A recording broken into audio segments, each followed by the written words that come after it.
Bonjour, Steinpil0104 alias Daniel de PokerStrategy.com dans une introduction au Equilab, le logiciel qui fait le calcul des équités pour le No Limit Hold'em. Le contenu du vidéo, ou de la vidéo, pardon, c'est l'achat, le téléchargement et l'installation du logiciel, savoir où trouver. Je vous donne une vue d'ensemble et ensuite on va dans le détail avec toutes les fonctions qui font que ce logiciel est probablement le plus performant de tous les logiciels gratuits de calcul d'équité. Equilab, vous le trouvez sur notre site pokerstrategy.com français. Dans l'onglet stratégie, vous avez plusieurs points, en particulier le point derrière les outils de poker. Les outils de poker, vous avez ici en haut le Poker Strategy comme Equilab Omaha et ici en bas le Equilab normal dont nous parlons dans cette vidéo. Dans cette vidéo, une fois que vous avez ouvert ça, vous avez la possibilité de télécharger en pressant le bouton ici pour télécharger l'Equilab sur votre PC.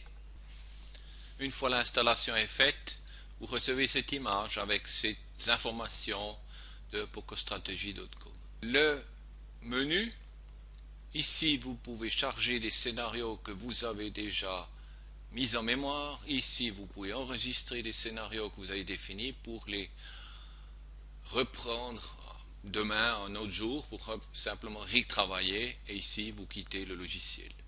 L'affichage, là vous avez l'affichage short-handed. Si j'enlève ça, j'ai full ring. Je remets sur short-handed pour la démonstration. Ensuite ici vous cochez ça quand vous voulez avoir la vision des cartes mortes, des cartes déjà utilisées. Donc ça c'est une information qui de toute façon doit être cochée pour que le logiciel tienne compte des cartes mortes. Ensuite les résultats, vous voyez ce qui s'est passé, j'ai décoché ça, les résultats en bas, l'image a disparu. Les outils, j'y reviendrai après, un analyseur de scénario et l'entraîneur d'équité que vous pouvez utiliser et l'historique. L'historique, ce sont les analyses que j'ai faites, qu'on voit ici, qu'on peut voir et qu'on peut transférer vers la fenêtre principale. Je ne vais pas le faire maintenant, que je peux supprimer en ayant la possibilité de cocher les dates relatives, les enlever, qui n'a pas d'influence actuellement. Ici vous avez la position des joueurs qui sont affichés. C'est intéressant quand on se rappelle qu'on a fait quelques analyses quelconques et qu'on aimerait les revoir même si ça n'a pas été transféré.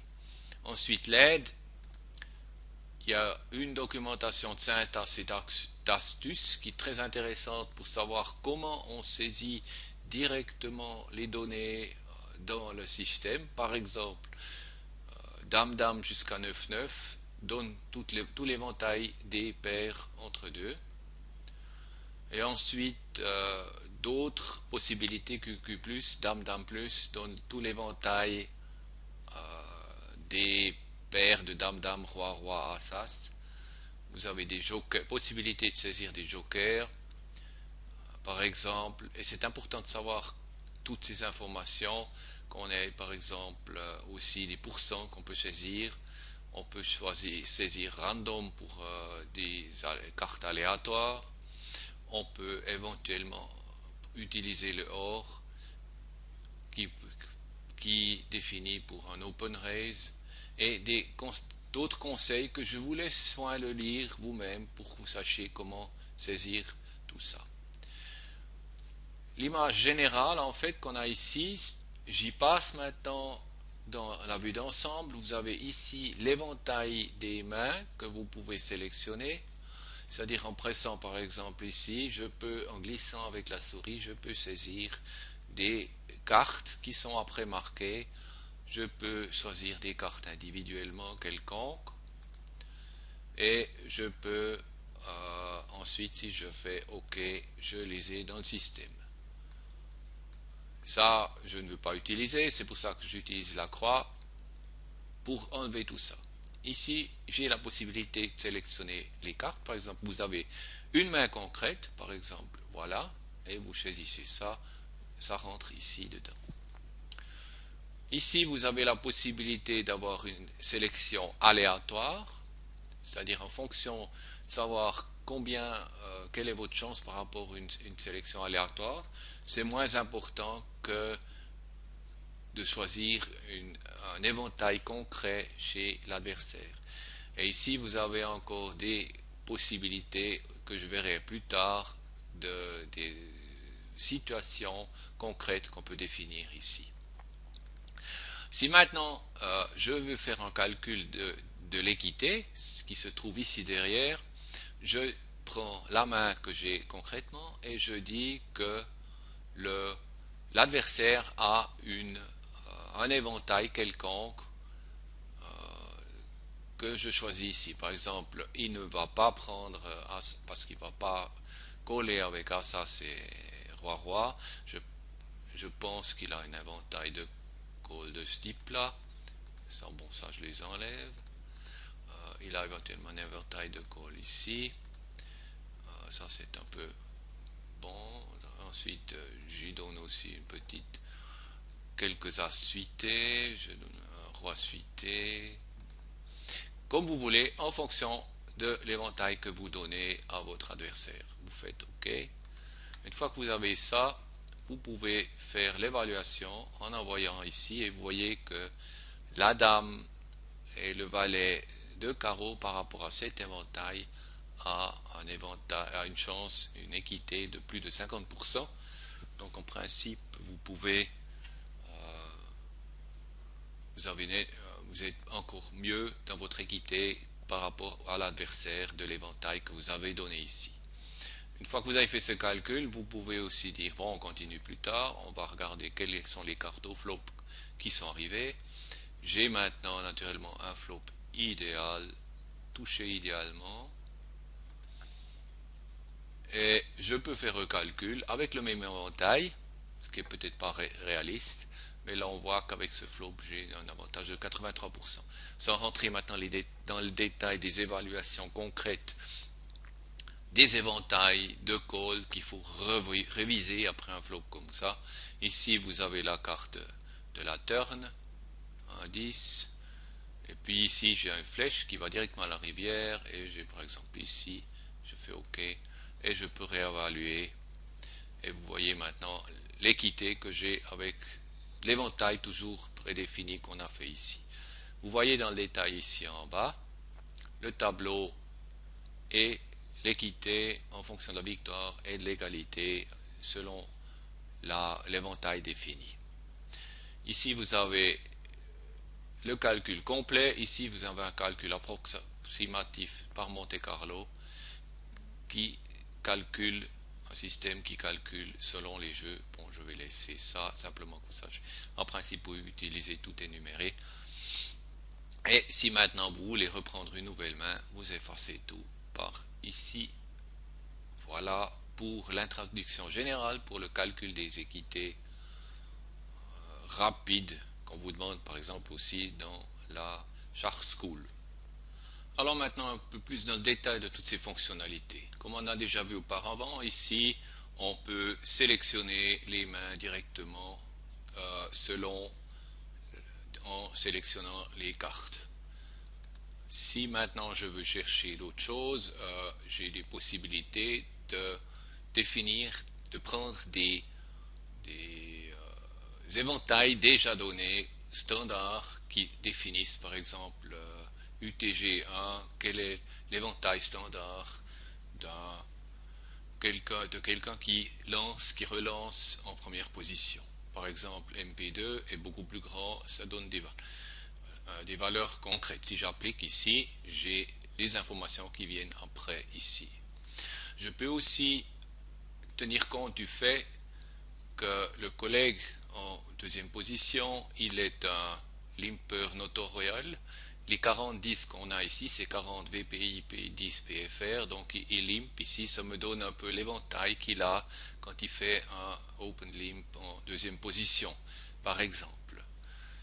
il y a aussi la possibilité d'aller dans le détail, ici par exemple de l'open raise en cette position. Donc en principe, en tenant compte de la position, l'information est fixée. Vous avez la possibilité de faire des calls. Bon, ça c'est en relation en fonction d'un open raise quelconque. Si maintenant on a un cas par exemple d'un collègue qui est très loose en deuxième position, donc il a un éventail quelconque. Si maintenant je prends la 3 bêtes qui est active ici, elle me donne un éventail relativement restreint qui est probablement beaucoup trop serré par rapport à cette position. Si par contre je vais faire le calcul d'éventail, ici j'ai les 46%, le système tient compte de la position et de la looseness de l'adversaire, et en faisant le calcul, me donne un calcul permettant de faire une 3 bêtes avec tout un autre éventail que l'éventail que je ferai ici par exemple. Donc ça donnerait la possibilité. On peut naturellement ici choisir l'éventail en fonction. Ici par exemple on a 3 betting, on peut choisir ici par exemple en fonction de l'open raise de MP3 qui était aussi exact, qui est très restreinte. Si je la prends par exemple contre le cutoff ou contre le button, j'ai toute une autre possibilité de choisir un éventail en relation de la situation où je me trouve en fonction de l'adversaire qui fait ses open raise. Donc ici, j'ai la possibilité de sélectionner des éventails très précis en fonction de la position pour permettre de faire une analyse concrète pour donner des estimations. Vous avez ici différentes possibilités. Vous avez la base de Shortcut and Open Raising Chart selon les articles stratégiques que vous pouvez prendre ici dedans. Vous avez encore d'autres possibilités de choisir, de sélectionner des éventails en fonction de différents fournisseurs qu'on a ici. StockTrader est par exemple totalement différent aussi, il est beaucoup plus loose que les bases qu'on a selon les articles stratégiques. Maintenant qu'on a vu comment calculer les équités, on a défini différentes possibilités, comment sélectionner les cartes pour les adversaires et pour soi-même, je vais vous montrer l'outil Equity Trainer. Cet entraîneur d'équité permet de voir si votre estimation contenue, si votre estimation sentie de l'équité correspond à l'équité réelle.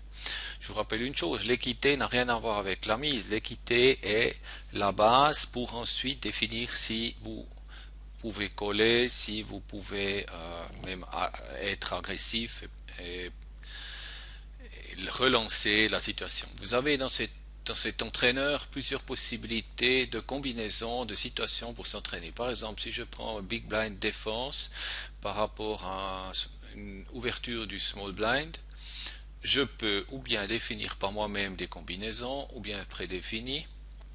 Et une fois que c'est prédéfini, je peux lancer une session. Et puis, je reçois des cartes au flop. Et voilà ce que j'ai. Et puis maintenant, je dois essayer de définir l'équité que j'ai avec 2-9.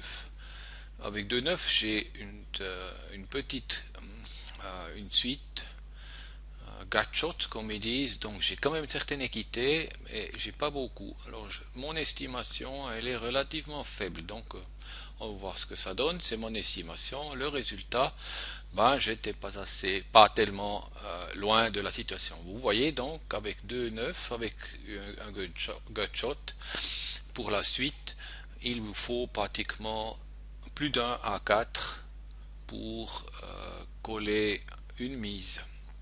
Maintenant, je pense à la question suivante. C'est des cartes aléatoires et j'ai de nouveau un flop par rapport à des cartes. Bon, là, c'est intéressant. J'ai déjà une paire relativement basse. Donc, la chose d'avoir une deuxième paire est quand même là. Il n'y a pas de quinte possible.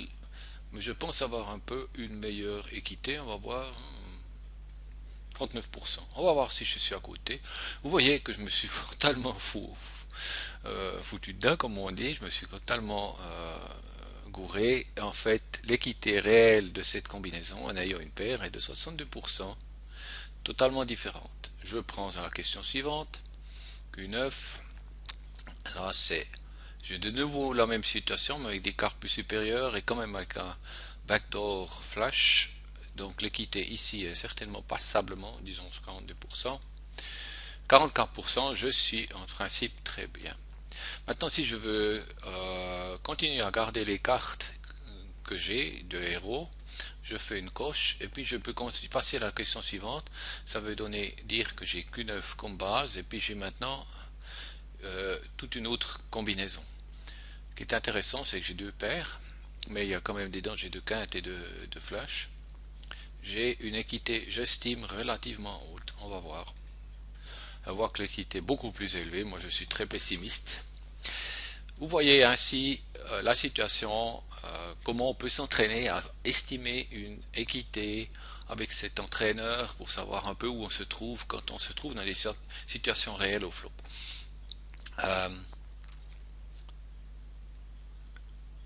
Ici, j'ai la possibilité de regarder les résultats, mes estimations, qui sont du pas mal ou suivant quoi.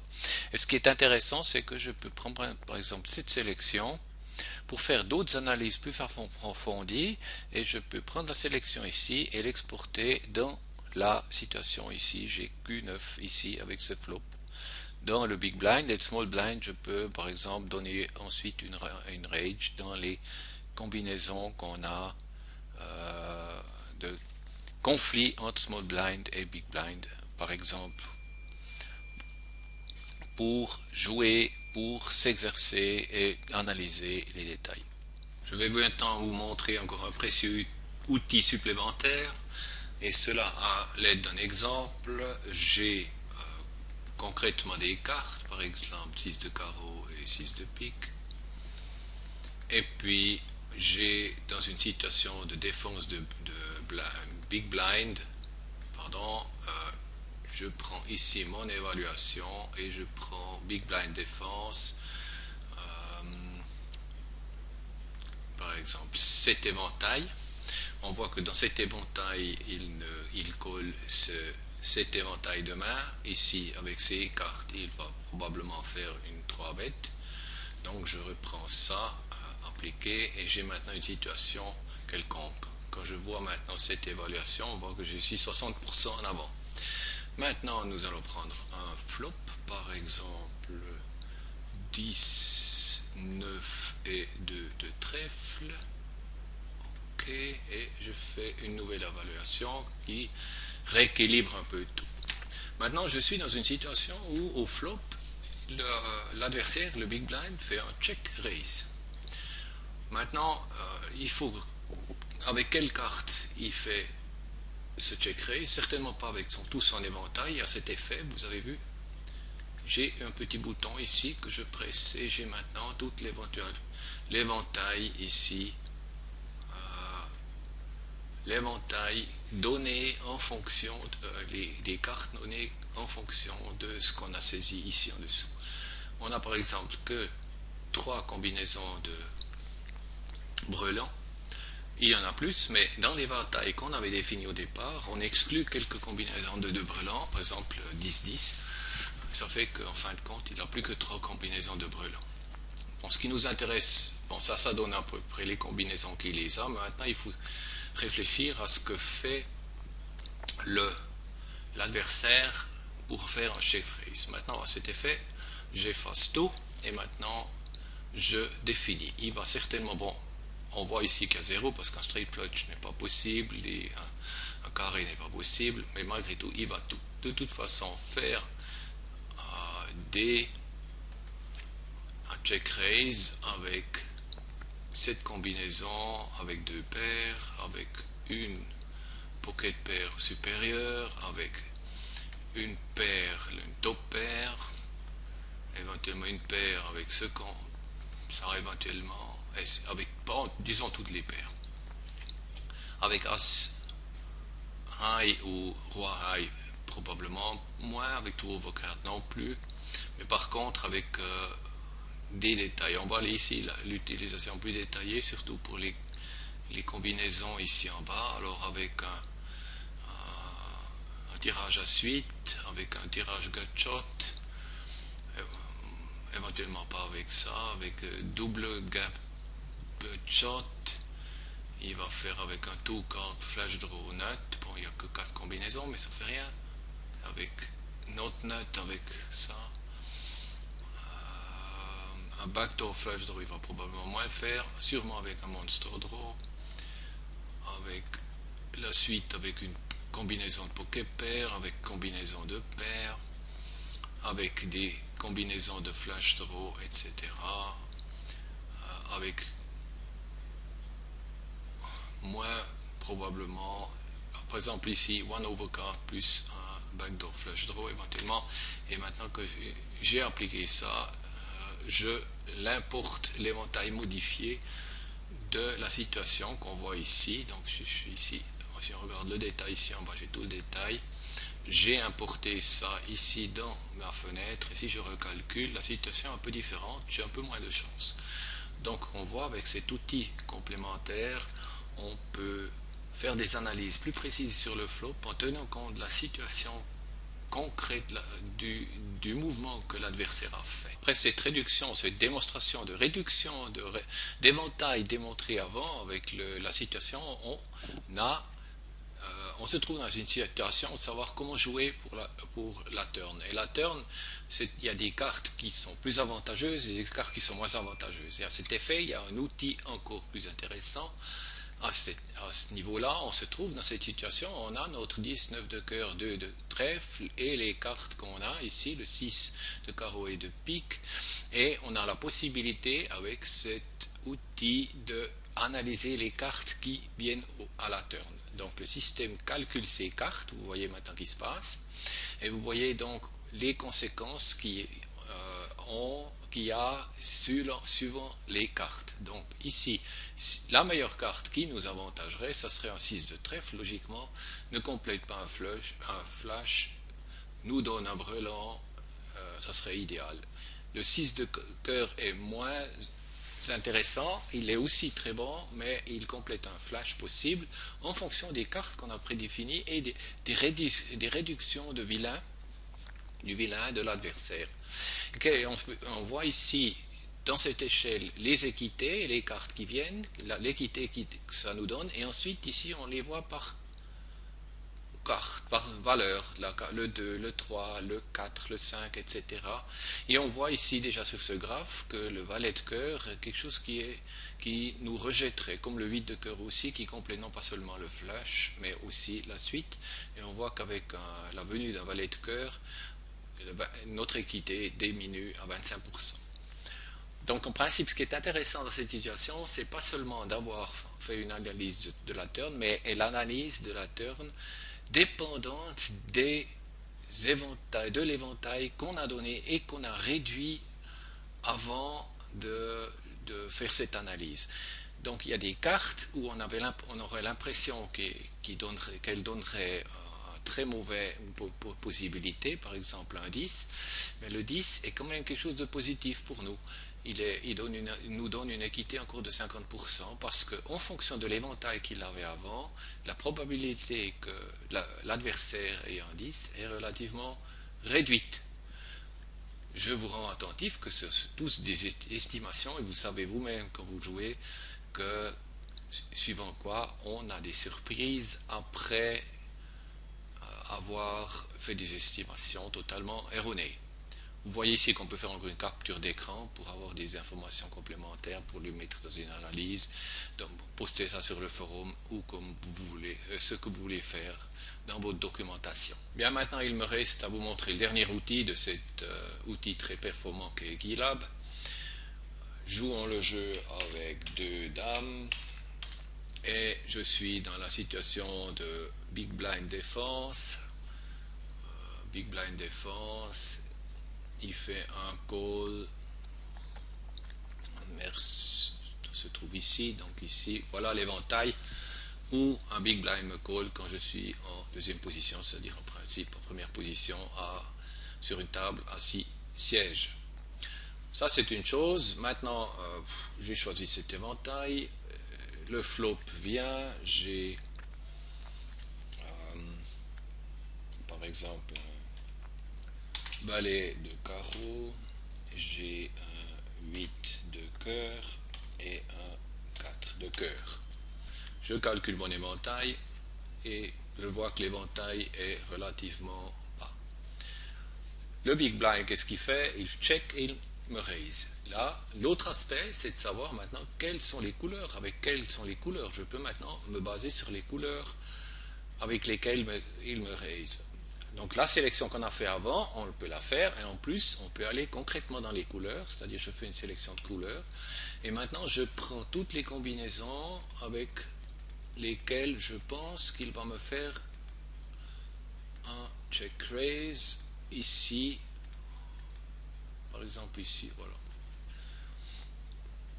Et éventuellement, je lui donne quelques bluffs, c'est-à-dire un bluff pas tout à fait, avec quand même un petit semi-bluff, c'est-à-dire je prends encore tous les as, mais ce sera tous les as avec la couleur. Je represse le bouton de sélection de couleur, et maintenant je peux dire, il me fait ça en tout cas avec du cœur, et éventuellement avec du trèfle, ça c'est une question de décision, comment vous le faites, et ici il fait ça que en prenant les cœurs, c'est-à-dire c'est dans l'éventail, il a de toute façon un éventail avec un cœur, un carreau, un cœur, un pic, un cœur, un trèfle, ici ce sont les éventails, non ceux-là je ne les prends pas parce que c'est les as ici, donc c'est la première carte ici.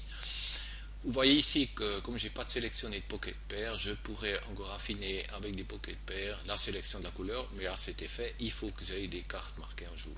Une fois que c'est marqué en jaune ici, on voit que l'éventail est différentes couleurs, donc il tient compte maintenant de la couleur, et maintenant si j'applique et je refais ça, il remonte un peu, mais simplement pour vous démontrer que cet outil est aussi un outil supplémentaire très intéressant que vous pouvez utiliser pour votre analyse. J'ai maintenant fait le tour de tout ce logiciel très performant avec les deux outils qu'on a vus, l'historique qu'on a vu, avec les possibilités de sélection d'éventails en détail et de mémoriser les éventails que nous avons définis encore séparément. J'ai fait le tour des outils que vous avez ici spécifiquement, par exemple pour les limp, les open raise, les calls, 3 bêtes comme vous avez déjà avant, et les calculs d'éventail. Je pense que cet outil est vraiment très très performant pour effectuer des analyses. J'espère que ça vous a plu et que vous ayez pu en profiter. Je vous remercie de votre attention. Steinpil0104 alias Daniel pour PokerStrategy.com avec l'accent suisse.